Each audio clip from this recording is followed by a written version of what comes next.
Okay, so thank you, Shayan. So kind of coming back now to the next theme, and back to the analysis of gaps where we started, and we get into economics. So in our economics, in our analysis and the analysis of gaps, I mean, we have many tables that we could go over, but essentially it's to say that across several economic measurements such as income, unemployment, low income cutoff, full-time versus part-time work, the English-speaking Black community and the Black community are overall are facing numerous and in some cases growing disparities. When it comes to income, for instance, median and average, the difference in income between Black population and total population is higher in 2016 than it was in 2006, and who knows where it will be when we start looking at the data next year. Furthermore, we also found that there was a relationship between educational attainment and income in the sense that income grows as educational attainment increases, or tends to grow as educational attainment increases. But depending on what group of people, what group you're part of, that rate of growth will be different. So what we saw was that actually income grew at a rate for the Black community lower than it did for total population and non-visible minority communities of either linguistic group. That is also to say that as educational attainment increases, the income disparities between the different groups, Black French, Black English, or not Black French, or sorry, not visible minority French or English, grow as well. And the last point we wanted to also make from the analysis of gaps findings was that much of these economic measurements, whether it's higher unemployment rate, lower income,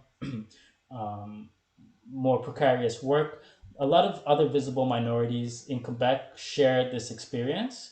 And so if you compare visible minorities overall and their income measurements, there will be a difference, a significant difference than compared to the total population or non-visible minority population. So we share this experience, but it's very important to understand that we do so to different extents. Even as a visible minority, we still have a unique experience compared to other visible minority groups of either linguistic background. So that's all I wanted to mention. Visible minorities overall kind of are experiencing this in Quebec from the data we've looked at, but when you start to narrow down into specific groups, there's differences amongst them as well.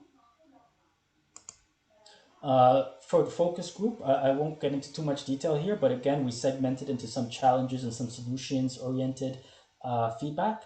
And there was some talk about, lack of sense of entrepreneurship or knowledge about enterprise, access to resources such as credit or funding. Immigrant experience was noted as something that we need to kind of watch out for. And Shayan just mentioned the difference in generational status between English and French. That's significant. That's going to have a big significant impact on the results of this. But we're also looking at, it's very important to try to understand, who's working what kind of jobs and why. Why does it seem like only, if there's only one group, or if the group of labor, the labor force for a specific sector is pretty homogenous, the question is why? What is causing that? So we need to understand more. Impact on family structure and the challenge of being a single parent was noted as an issue when it comes to economics. Problems of the current model we're working with. Some people refer to it as the charity model, but basically in the sense of having this sense of dependency when it comes to funding on only a limited number of sources for that. Sometimes feeling that because of the uncertainties when it comes to funding and whatnot, when it comes to solutions, sometimes we feel it's maybe a little bit too temporary. Maybe it's hard to actually put down a solution that's for the long term. I'm talking about a 20, 30, 40-year plan or whatever, something that's long-term and consolidated and institutionalized.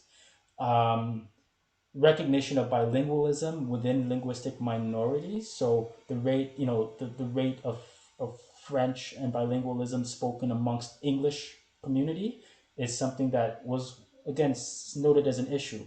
And just to remind you, I said that people will have different opinions on this issue. There's some evidence I look at that suggests bilingualism is doing great. There's other arguments I hear that say, well, actually, no, it's actually a bit of a problem in the community for this and that reason. The impact of COVID, people were talking really about how this impact isn't just one on one's health, but it has an economic impact, a social impact, and all of these aspects are interrelated, including a psychosocial impact, which Richard Kessner will speak more to, but fairly soon. And then also having lack of connections, um, and pressure, the sense of pressure on the English speaking Black community to engage in more networking and trying to find more mentoring as a means of dealing with the uncertainties of your economic kind of situation and future. So there's a sense of pressure that, okay, we have to do a bit extra work basically to try and make ourselves attractive on the labor market. Last thing was also the brain drain. Any when it's people who were raised in Quebec, educated in Quebec, can, unfortunately, sometimes that they, for whatever reason, people can move, but one of the reasons might be that they feel that they don't really have a secure economic future here, or their uncertainty here. They feel maybe better opportunities are elsewhere, and so unfortunately, sometimes people leave and take their knowledge and skills with them, and we call this effect, when it happens en masse, a brain drain. So this was something that we was identified. When it comes to solutions, people were talking about doing more to teach about the importance of ownership, assets, even inheritance, what all this means, and having access to more resources. So we need to understand the flow of resources, and what wealth actually means, and how to really understand that. So financial literacy kind of speaks to that in some part, and that was also identified as something that we should try to encourage, teaching about financial literacy in the community. And lastly, I mentioned this problematic issue of competition as opposed to cooperation.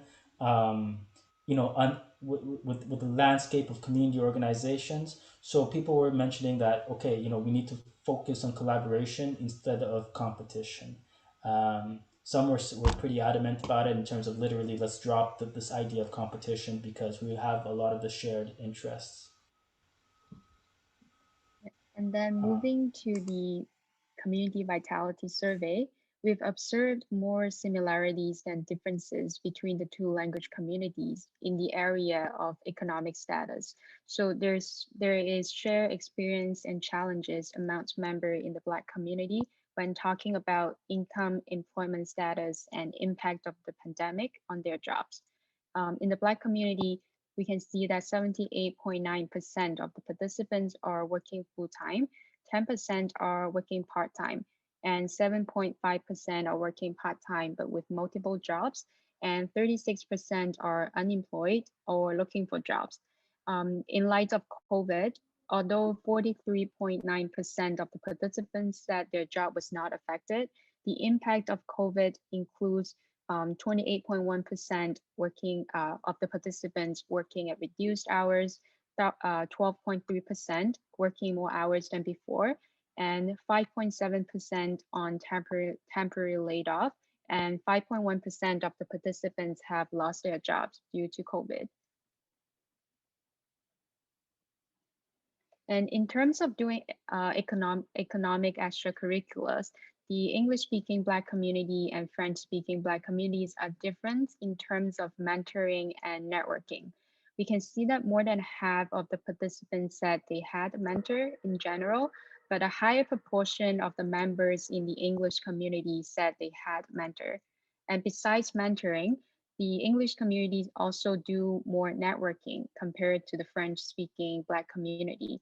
On average, the English community had more than 2 different ways of building career network, while the French community do between 1 to 2 ways of networking.